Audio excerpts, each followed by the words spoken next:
আসসালামু আলাইকুম রহমতুল্লাহি ওয়া বারাকাতুহু। 7 নম্বর প্রশ্ন করেছেন, বর্তমানে সালাফি নামধারী কিছু লোক কথায় কথায় অমুক সালাফি নয় এ কথা বলে। স্কুল কলেজ পড়ুয়া ছেলেরা ইমাম আবু হানিফা রাহিমাহুল্লাহকে যারা করে, সালেহ আল মুনাজ্জের থেকে তাবদী করে, আর অসংখ্য আলেম বা দায়ী যাদেরকে সালাফি আলেমরা ভালো চোখে দেখেন তাদেরকেও তারা ছাড়ে না। তাদের নিয়ে উপহাস করে, কটু মন্তব্য করে, ব্যক্তিগত আক্রমণ করে। এদের কারণে সালাফি দাওয়াত ক্ষতিগ্রস্ত হচ্ছে। এদের উদ্দেশ্যে কিছু বলুন।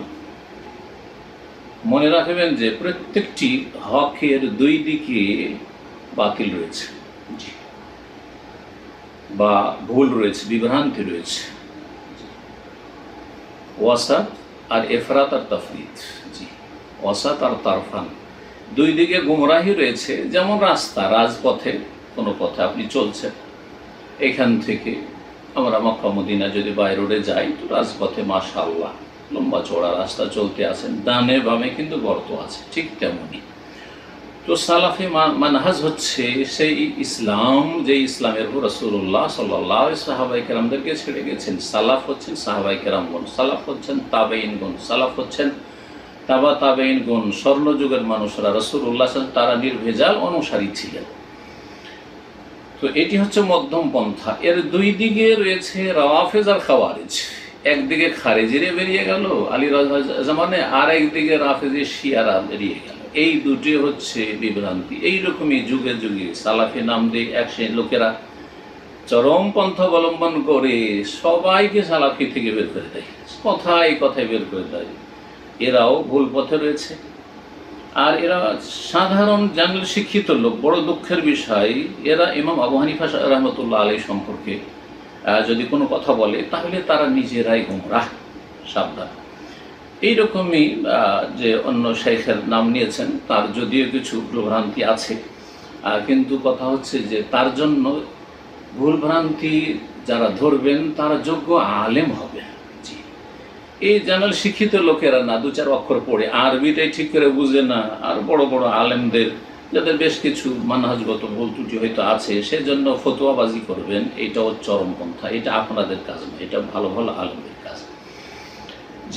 এই ভুলগুলি শেখ সালেহ ফৌজান ধরবেন। এই ভুলগুলো বা বড় বড় শেখের রয়েছেন বা আপনার ভাষাভাষী যে বড় বড় শেখের রয়েছেন তাদের শরণাপন্ন হবে, তাদের কাছে যাবেন, তাদের দ্বারা বলিয়ে নেবেন। তারা বলবে এই কথাগুলি। তারা জাতিকে সত্য, তাদের ওপর দায়িত্ব রয়েছে। আপনার কি দায়িত্ব রয়েছে? একজন কলেজ পড়া, ইউনিভার্সিটি পড়া লোক, অথবা আপনি ইসলাম সম্পর্কে তেমন কিছু বুঝেন না, কোরআন হাদিসের আসল বিষয়গুলি বুঝেন না, আপনি শুধু এই নিয়ে মেতে আছেন, এটা বাড়াবাড়ি। আল্লাহ যেন হেদায়েত দান করেন। ঠিক তেমনই এর বিপরীত কিন্তু আছে, ওইটাও ভুলবেন না। কারণ প্রশ্নকারী এক পক্ষের প্রশ্ন করেছেন, তা হচ্ছে অনেকেই কিন্তু সালাফি নয়, কিন্তু তারা সালাফি রূপ ধারণ করেছে।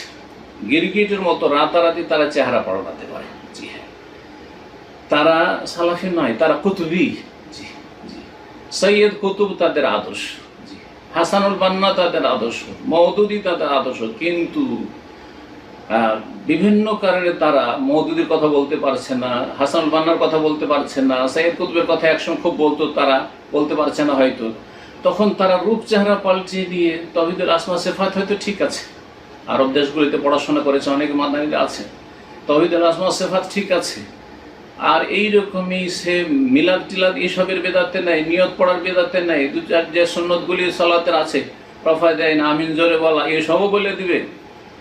আল্লামা আলবানী রাহিমাহুল্লাহ আপনার সিফাতুস সালাতুন নবীও পড়তে বলবে, যে সালাত শিখবেন সেখান থেকে। কিন্তু রাষ্ট্রীয় ক্ষমতায় যেতে হবে, তাওহীদুল হাকিমিয়া। রাষ্ট্রীয় ক্ষমতায় না গেলে দিন কায়েম হইল না। হ্যাঁ, আমাদেরকে যেতে হবে, তাহলে আমরাই দিন কায়েম করব। এই যে, আর তারপরে নিজেদেরকে সালাফি তারা বলে, এরা সালাফি নয়। তাহলে এই দুটো হচ্ছে বিভ্রান্তিকর পথ। হ্যাঁ, যে মধ্যম পন্থা রয়েছে বা রাজপথ রয়েছে সালাফি মানহাজের, তার দুই দিকে দুটো ভ্রষ্টতা রয়েছে। এই দুটো থেকে বেঁচে থাকবেন। আল্লাহ যেন বেঁচে থাকার তৌফিক দান করেন।